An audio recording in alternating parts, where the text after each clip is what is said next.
when I was shuffling out the spread for you, what I saw was I see this scene in an office. So it's like, a very traditional office type of environment. Everybody is wearing their blouse. The men are wearing their business suit with a tie, and everyone is very well groomed, and they're wearing the nice office shoes.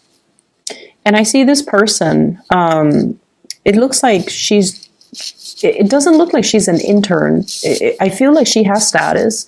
She has a good position in that office environment.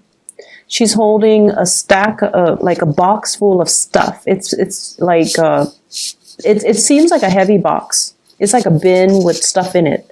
And she's like, well, I have to carry this kind of far, so I'm going to take off my shoes. So she takes off her shoes and she's walking barefoot, and she runs into her boss. And he sees her. He's like shocked. He sees her with this heavy box, and he looks down at her feet, and she's barefoot.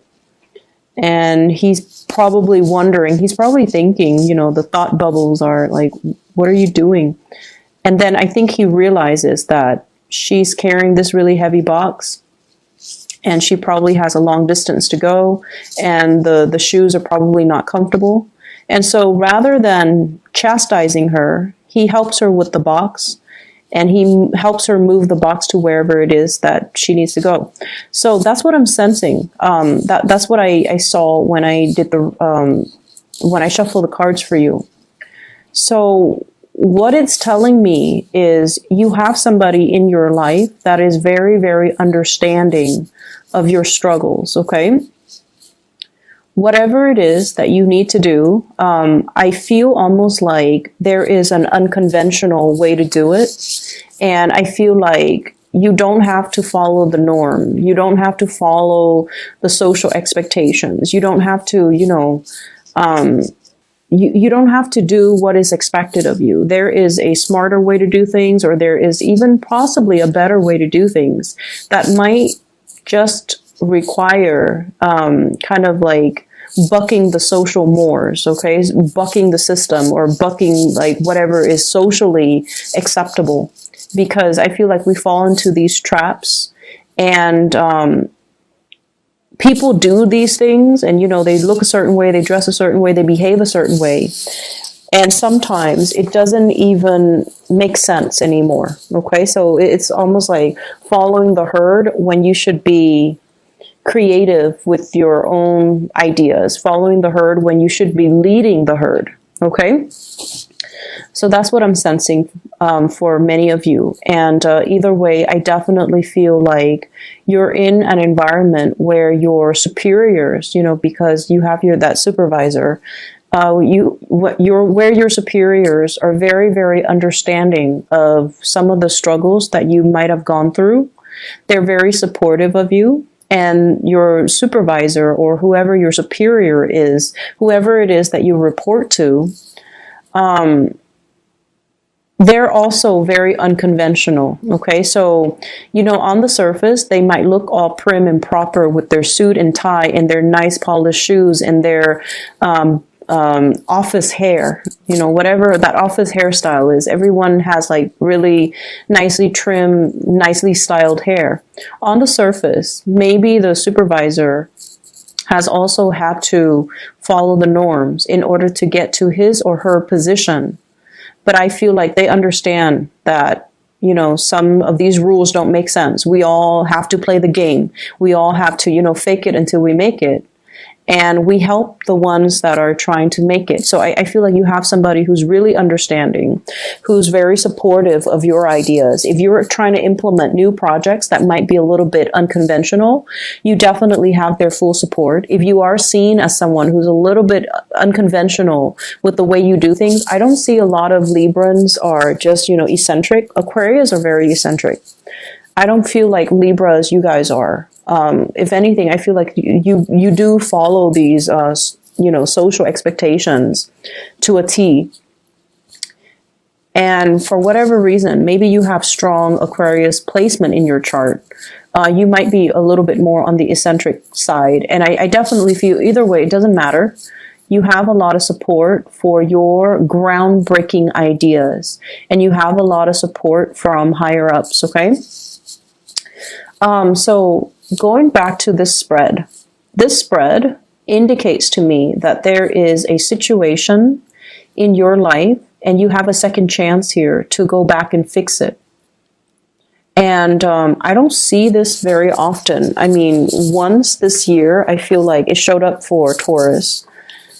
And I feel like with you guys, you have a second chance, a do-over, a reset, pushing that soft reset button and being able to, you know, go back to a specific moment in time and to be able to right a wrong, to be able to rectify a situation, to be able to clear the air, to be able to gain some understanding, some insights about a situation.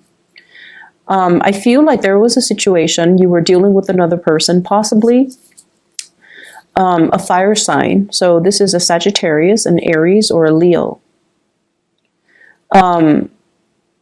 I feel like both people were very confused about one another's agendas. Both people were very confused about intentions. And I feel as if you might have been projecting. It's almost like a mirroring energy, where if they're really friendly to you, you're super friendly to them. If they're standoffish and aloof, the next day you're standoffish and aloof. If they're moody, you act moody. So I feel like there was this massive mirroring energy between you and this person, and it created a lot of confusion. It created a lot of trust issues. It created a lot of, I feel like, power struggles as well with this person, between you and this person. Their energy is a king, and your energy is this is a page, okay? They're coming across as a king of wands in the reverse. Your energy is page of swords in the reverse. And so what I'm feeling is, I sense as if they have a very, very good reason for why they're doing what they did, or why they behaved the way that they did. And I feel like you don't see the full story. You don't see the full picture, and you don't see, like, you're not able to make sense of a situation. And so you have an opportunity to go back to the situation, revisit this person, and get all your answers or all your questions answered. The nature of fire signs, and I believe I mentioned this with the Scorpio reading, fire signs in general are very dignified. If you come at them straight, they're going to come at you very straight. Okay, so if you ask a question, they're going to give you an answer. If you want them to elaborate, you have to ask further questions. So they're just very straight shooters. And if this has been a perplexing situation, I feel like you need to go back and you need to get your closure, or you need to be able to understand the situation, because it feels to me like it's unfinished. And I almost feel like the answer, you might even, you know, fear the answer, but the answer is going to be, it's like the answer is really good. And it's not something that you anticipated or expected to come out of this person. Breaching the topic or having that opportunity to talk is going to be very, very awkward for both of you. For both of you. But once you clear the air, things will take off, okay? So if this is like a boss, for example, it's going to create another level of mutual understanding between you. If this is like a love interest, it might make you, you know, be in a relationship with them by the end of the week if you clear the air. That's how powerful this energy is. This is a do-over. This is like a reset from the universe to allow you to right a wrong, to fix a situation, and to not just think about it, but to take initiative to do something that you owe it to yourself to do. So if this is a love partner in particular, they have a really good reason for what they have done. And whenever I see the King of Wands, I always feel like it's someone who's very, very protective. They're not of themselves. They're very protective of the people that they love. And take that whichever way you want. They could be protective of you. They could be, not wanting you to get hurt. But there is a situation here. You think it's one way, but it's actually another way. And you might be fearful or afraid to have this conversation or this discussion because you might be fearful of the truth. You might be afraid that it's going to stir up some conflict. Or you might feel like, oh, it's too awkward. I'd rather just bury it and be done with it and move on. But the answer is something that I feel is totally unexpected. You did not see things in that way. And it's going to shed some light. And I just feel like the truth is so much better than you anticipated. And so overcome that awkwardness to have this conversation. It's, I feel almost like you're being led back to the situation. You're being led back. You're being given this opportunity. It's going to solve a lot of problems, and it's going to shed some light into a situation that once it's revealed, it's almost like, oh my gosh, I didn't realize I had so many blind spots. I didn't realize that, I was seeing things in such a tunnel vision. So it's going to give you a holistic view, like a panoramic view. And you're going to be shocked in a very good way. Okay, so have this conversation. Go back to it, fix it, resolve it. Whatever awkwardness there is, it needs to be cleared up. So that's the first message. I feel like many of you, your relationship status might change this week, okay? So if you're single, not the other way around though, but if you're single, you might be in a relationship, or you might be dating, or you might be starting to commit to one person. I don't see people who are, coupled up and then broken up though. I don't see that going that way. I just feel like if you're single, you might end up in a relationship, and that's why it's so important to clear the air. There's opportunity for dating, and there's opportunity for romance. So there's a lot of that coming up in this spread. And what I have here is just a lot of social gatherings, a lot of outings, a lot of opportunities to socialize, mingle, get to know people, and be around, really attractive people in general. This is a card about, celebration, and it's usually like social dating, socializing, getting to know somebody, and it can denote, whatever level, commitment, going out with a significant other, or getting to know somebody, taking things to the next level. And we have as well the Eight of Wands, electronic communication coming in very, very quickly. And so if you have been single, this is the single person, Nine of Pentacles.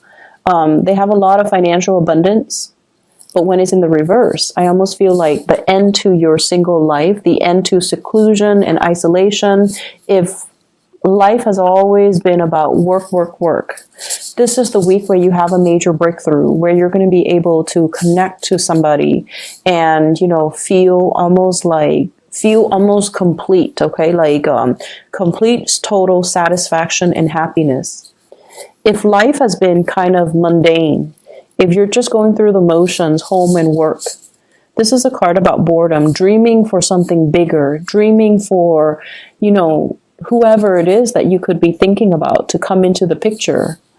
All it took was for the conversation to start, and for two people to clear the air, or the conversation to start, and for you to make that connection. So I definitely feel love and abundance is all around you. And I feel like this is not the week to dwell on past relationships. Okay, it's not that great. Unless you have that person where there is, confusion, lack of closure, and things like that, or you still have that person that you're still pining after, but you have been just keeping them in your head rather than reaching out and making that connection. So that's what I'm sensing. I feel like for many of you, in the work environment, you might be in a position of prominence, or you might be thrust into a position of prominence very soon. So I keep seeing this imagery of somebody like grooming somebody into into like a leadership position, or all the signs could be pointing towards, leadership. Because honestly, Libras, you guys are very, very smart. Okay, you guys are really, really intelligent. And out of all the air signs, the Geminis, they're great communicators. They're great orators. But I feel like the Aquarius people, they're great leaders when they believe in a cause, but they don't really want to take the initiative to lead the way, and they're not very diplomatic. They could be very blunt and very curt. But I feel like Aquarius and Geminis are a little bit scattered. They don't have your attention to details. You are very detail-oriented, like a Virgo. And you are also very meticulous with the things that you do, like a Virgo. You're perfectionistic, almost like a Virgo. And so I feel like, that blend of intelligence, perfectionism, and you have patience. You have a lot more patience than Aquarius, than Geminis. You are also very diplomatic. So like being in a position of leadership, it's almost like it's destined for you. And so I don't know if all the signs are pointing in that direction. You might, for example, right now, you might just be a worker. You're not like a supervisor or manager. And then all of a sudden you start seeing, in your mailbox, here's a leadership seminar, and it's designed for supervisors. Or here's an opportunity to lead a leadership seminar, or, something like that. Just like a bunch of little signs. And you might have just recently started a job, and you already, and I know you guys are really smart and people around you know it. And so there might already be, a lot of eyes on you, because people are gauging and people know your potential. And so I feel like if you have just started out and you're just like, I'm still trying to learn the ropes. I'm not aiming for too much responsibility right now. I'm still just trying to get my foot in the door, and I'm trying to take it easy. But I feel like all the signs are pointing in that direction. And the reason I say that here is the Three of Wands. This is leading the flock. You can see all the people that are behind him. He's on top of the hill, leading the way, leading the charge, okay? So I definitely feel something's on the horizon for you. And I feel like right now, it might just be something that you kind of think about, but you're not really heavily invested in it. But I feel like it's going to come out of the blue, and the opportunity will present itself. And I feel like you should grab the opportunity if it does come in. So you might have started a job, like for a few months, and you're doing really well. And then all of a sudden a new job opens, and then your supervisor might even tell you, you should apply for it. And you're just like, I don't know if I qualify. I just started. But you do, and that's why your supervisor might be, nudging you to apply for something that you feel is a little bit outside of your league, okay? Take the chance. If we take the opportunity, then we'll know. If not, it's always going to be a pipe dream. It's always going to be out there. And you might be looking back on it, a few months, a few years down the line with regret that you didn't do it sooner. So I feel like the energy for this spread is about what should have been or what could have been. And is really urging you to make a move, is really urging you to start and initiate and be the catalyst of change in your own life. Rather than waiting for things to come in, rather than waiting for things to happen, you kind of need to take the initiative. And I feel like this is in your career. This is also in your love life, okay? If you want it to be the way that you want, the way you envision, the way you dreamed of, you have to be the one to take initiative. So overcome that sense of stagnation. Overcome that sense of, I want things to fall on my lap, or if it's meant to be, it should fall on my lap. Well, life rarely works out that way. So, try your best to Try your best to rectify situations. Be the one to reach out. Be the one to make the change. Be the one to hunt for new opportunities, okay?